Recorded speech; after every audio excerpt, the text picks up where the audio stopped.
Welcome बच्चों। आज आप लोग पढ़ेंगे ब्लड ट्रांसफ्यूजन, जिसको हम रुधिर आदान कहते हैं। ब्लड ट्रांसफ्यूजन,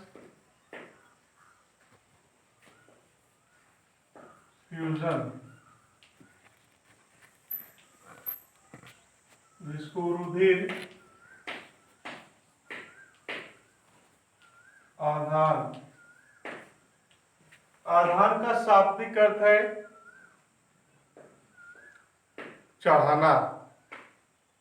जैसे पहले के समय में जब विज्ञान इतना विकसित नहीं था, तो ब्लड डोनेशन की बात आती थी तो बगैर जांच पड़ताल किए एक दूसरे का ब्लड चढ़ा दिया जाता था, जिससे रोगी की मृत्यु हो जाया करती।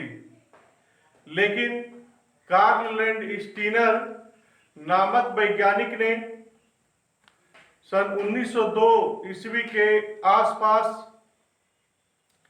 यह बताया कि रुधिर आधान करने से पहले रुधिर देने वाला दाता और रुधिर प्राप्त करने वाला प्रापक के रुधिर वर्ग का सही सही ज्ञान होना आवश्यक है। अगर दोनों का रुधिर वर्ग एक जैसा नहीं है तो वह एक दूसरे के ब्लड मिलते ही रुधिर का थक्का जम जाएगा, जिसके कारण ब्लड का सर्कुलेशन नहीं हो पाएगा और ऑक्सीजन का संवहन नहीं हो पाने के कारण रोगी की मृत्यु हो जाया करती। इसके लिए आपको सबसे पहले आपको जानना होगा कि ब्लड में पाए जाने वाले जो आरबीसी हैं, उस आरबीसी के मेम्ब्रेन पर एक प्रकार की प्रोटीन होती है जिसको हम ग्लाइकोप्रोटीन कहते हैं, और वह ग्लाइकोप्रोटीन दो प्रकार की होती है, जिसे हम एंटीजन ए और एंटीजन बी कहते हैं।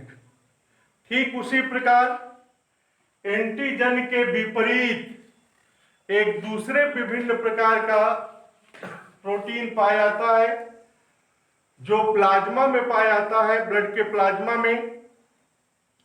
उसे हम एंटीबॉडी कहते हैं, प्रतिरक्षी प्रोटीन कहते हैं, जो एंटीजन के ठीक विपरीत है, क्योंकि वह तो एक शुद्ध प्रोटीन की बनी होती है, जबकि एंटीजन एक अशुद्ध प्रोटीन की बनी होती है, क्योंकि इसका जो कंपोजिशन होता है ग्लाइकोप्रोटीन का होता है, जबकि एंटीबॉडी का कंपोजिशन केवल और केवल प्रोटीन का ही होता है।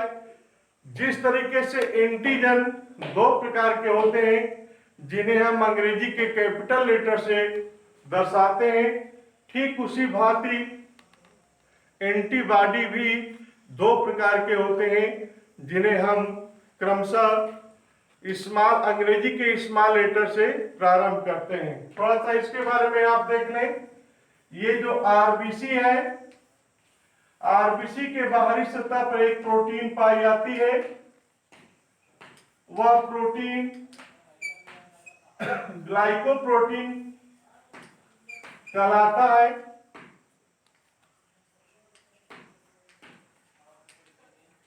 ग्लाइकोप्रोटीन, जिसमें ग्लाइको और प्रोटीन दो का कंपोजिशन है। इस ग्लाइकोप्रोटीन को दो भागों में बांटा गया है, जिसे आप एंटीजन ए तथा दूसरे भाग को हम एंटीजन बी कहते हैं। एंटीजन की आवश्यकता इसलिए पड़ी कि ब्लड डोनेशन में एंटीजन के आधार पर ही ब्लड ग्रुप का बंटवारा किया गया है और एंटीजन के कारण ही रुधिर आपस में चिपकते हैं। अगर एंटीजन की उपस्थिति होती है तो रुधिर का थक्का जमने का कोई भय ही नहीं होता। जिस तरीके से आरबीसी में एक प्रोटीन होती है, उसी तरह से ब्लड के प्लाज्मा में भी एक प्रकार का प्रोटीन होता है और वह प्रोटीन एंटीबॉडी के बने होते हैं।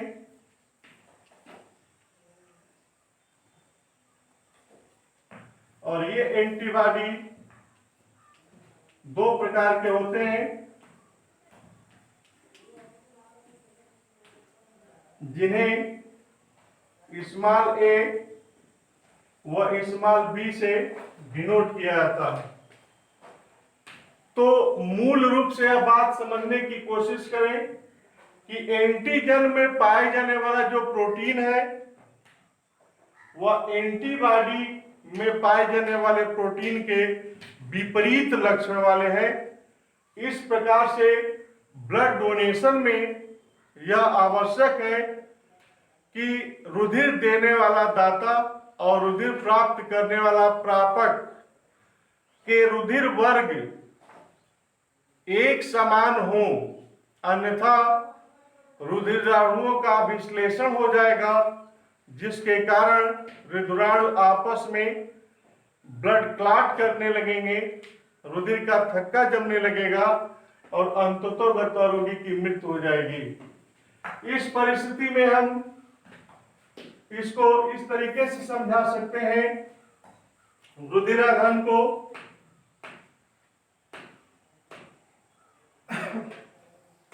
ब्लड चार प्रकार के होते हैं।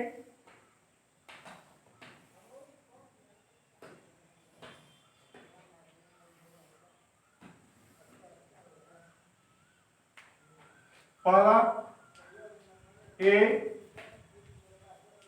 दूसरा बी, तीसरा सी, तीसरा ए बी और चौथा ओ। यह आपका ब्लड ग्रुप है, रुधिर वर्ग है।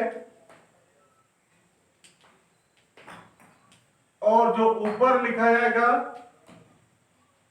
वह भी ए,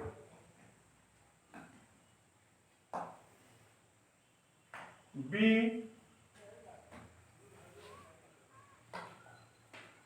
ए बी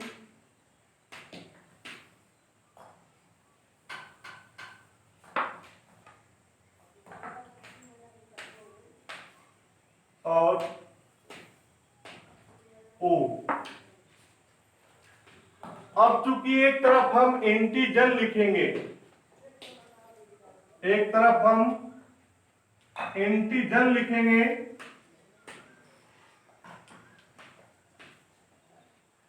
और यह एक अगर दाता है, डोनर का है, तो रुधिर वर्ग ए में एंटीजन कैसा पाया जाता है? ए पाया जाता है।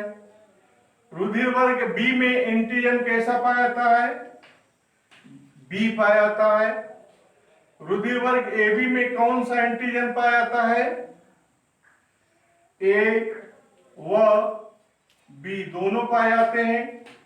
और रुधिर वर्ग ओ में कोई एंटीजन नहीं पाया जाता।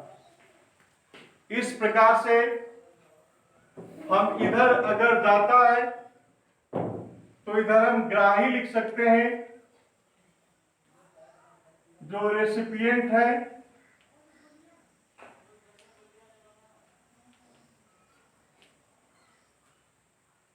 ए में कौन सी एंटीबॉडी पाई जाती है?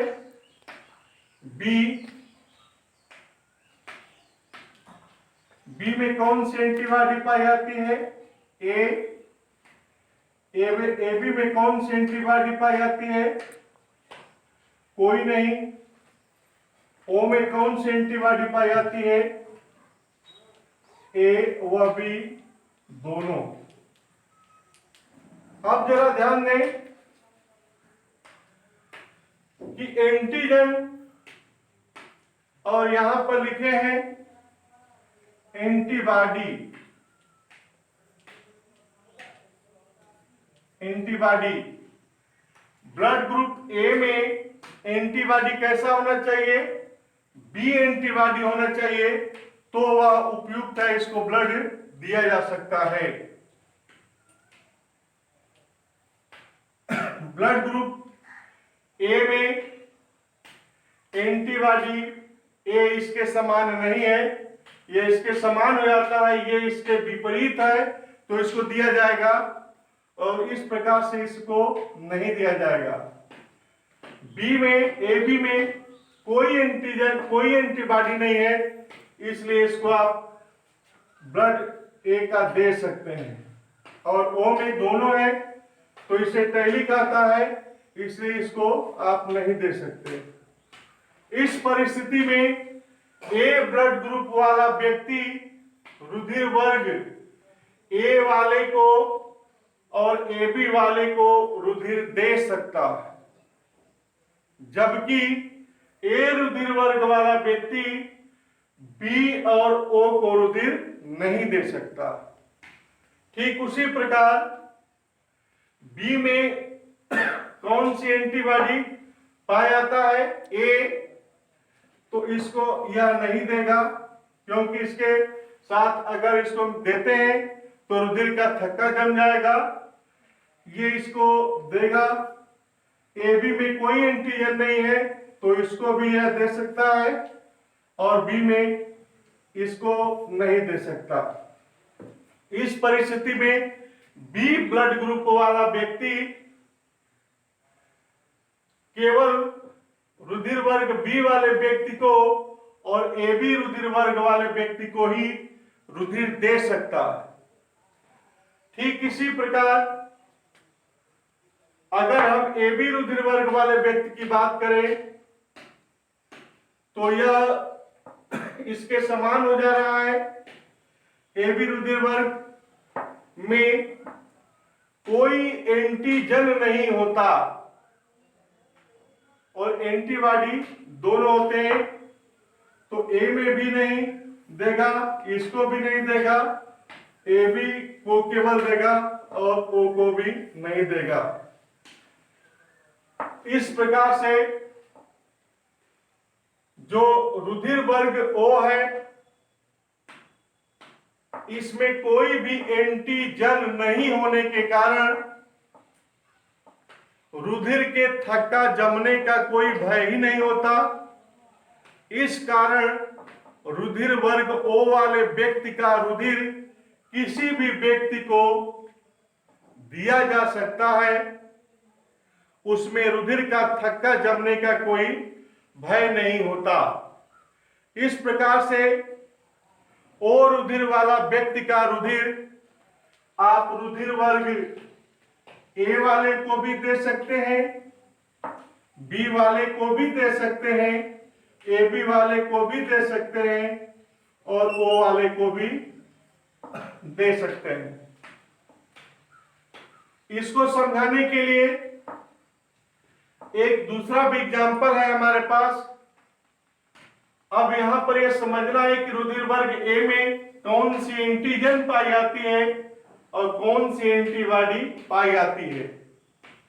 एंटीबॉडी और एंटीजन एक दूसरे से क्या होनी चाहिए? विपरीत। ए वाला ए को रुधिर नहीं देगा, बी वाला बी को रुधिर नहीं देगा, क्योंकि रुधिर वर्ग ए में एंटीबॉडी बी पाई जाती है। इस प्रकार इसको दूसरा भी तरीके से हम समझा सकते हैं। यहां देखिए, एक को अगर हम डोनर समझें और एक को हम रेसिपिएंट,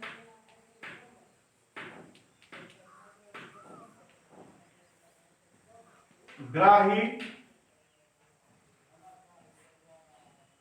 और एक को हम दाता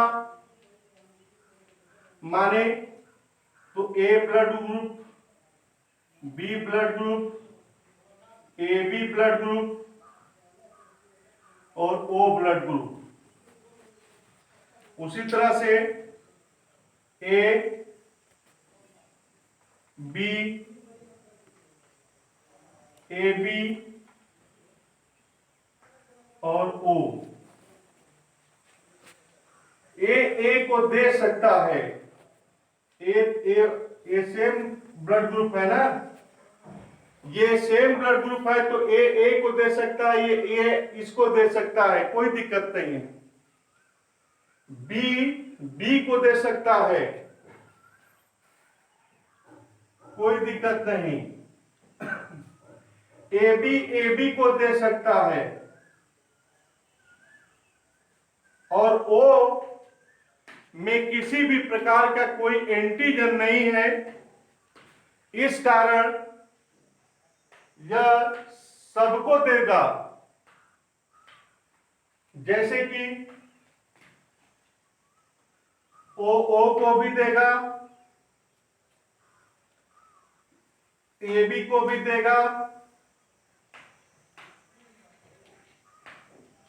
बी को भी देगा और ए को भी देगा। इस प्रकार सभी को रुधिर देने वाला जो व्यक्ति है वह सर्वदाता कहलाएगा, यूनिवर्सल डोनर कहलाएगा। और यूनिवर्सल डोनर इसलिए कि इसमें किसी भी प्रकार का कोई एंटीजन नहीं पाया था, और एंटीजन नहीं पाए जाने के कारण रुधिर का थक्का जमने का कोई भय नहीं होता। तो बगैर जांच पड़ताल किए भी आप ओ रुधिर वर्ग वाले व्यक्ति का रुधिर किसी भी व्यक्ति को चढ़ा दें, कोई नुकसान नहीं है।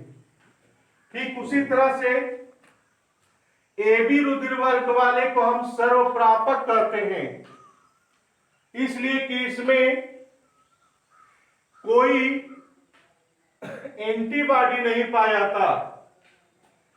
ए बी में कोई एंटीबॉडी नहीं पाया था, इस कारण से यह सभी से रुधिर ले सकता है।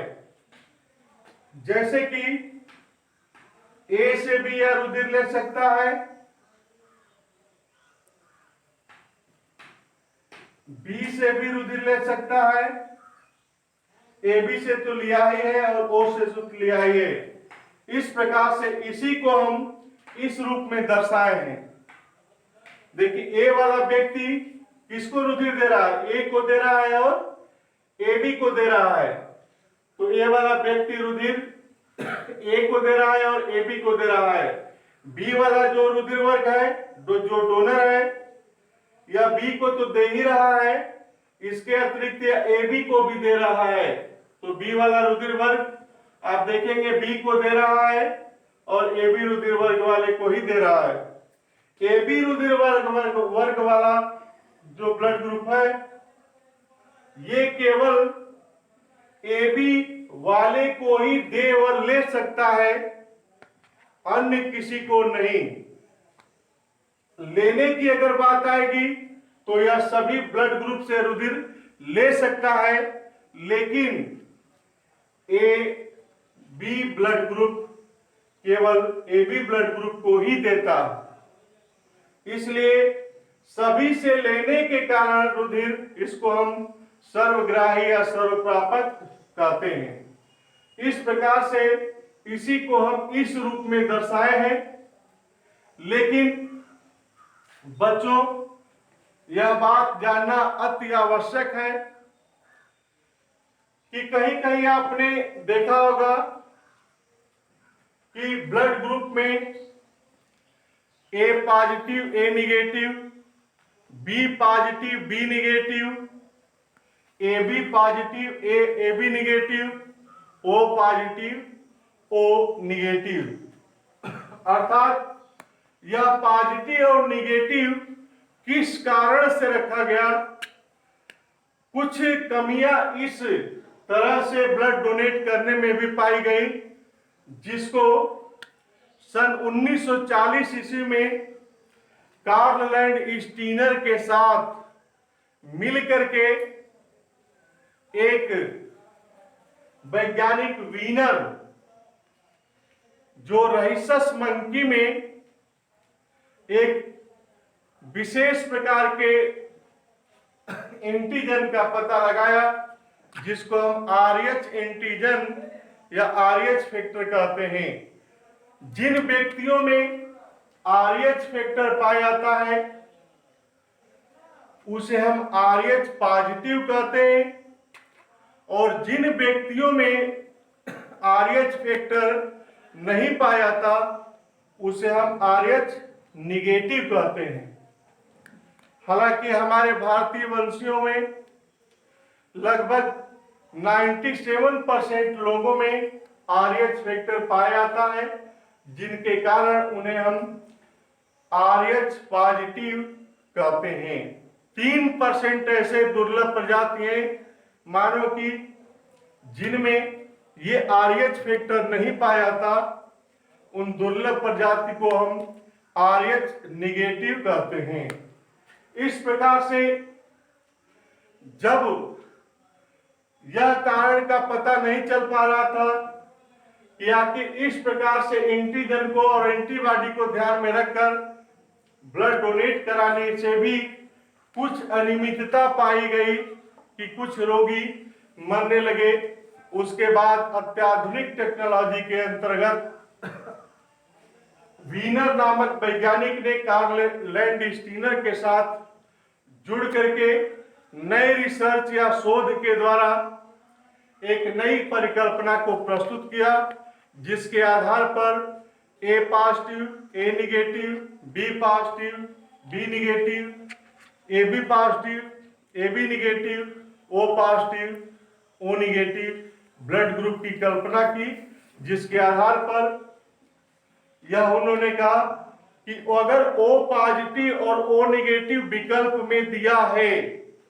और आपसे पूछा जा रहा है कि कौन सा ब्लड ग्रुप यूनिवर्सल डोनर है, विकल्प में दिया है O पॉजिटिव, दूसरा विकल्प में दिया है O निगेटिव, तीसरे विकल्प में दिया है AB पॉजिटिव और चौथे विकल्प में दिया है AB निगेटिव, तो आपको आंसर O निगेटिव वाला लगाना होगा, क्योंकि O निगेटिव से तात्पर्य है कि उसमें एंटीजन नहीं पाया जाता, और जब एंटीजन नहीं पाया जाता तो उसे किसी भी व्यक्ति को आप चढ़ाएंगे रुधिर का थक्का जमने का भय नहीं होगा।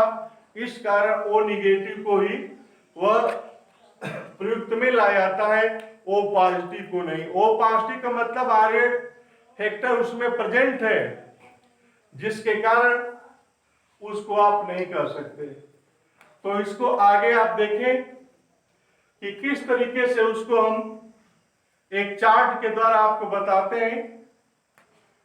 इसके बाद उसको आप आसानी से देख सकते हैं कि इसमें कार्ल लैंडस्टीनर और वीनर नामक वैज्ञानिक ने आरएच फैक्टर के आधार पर जो सबसे पहले रहीसस, आरएच शब्द का निर्माण रीसस नामक मंकी के आधार पर तय किया गया, और तभी से उसे आरएच फैक्टर कहते हैं।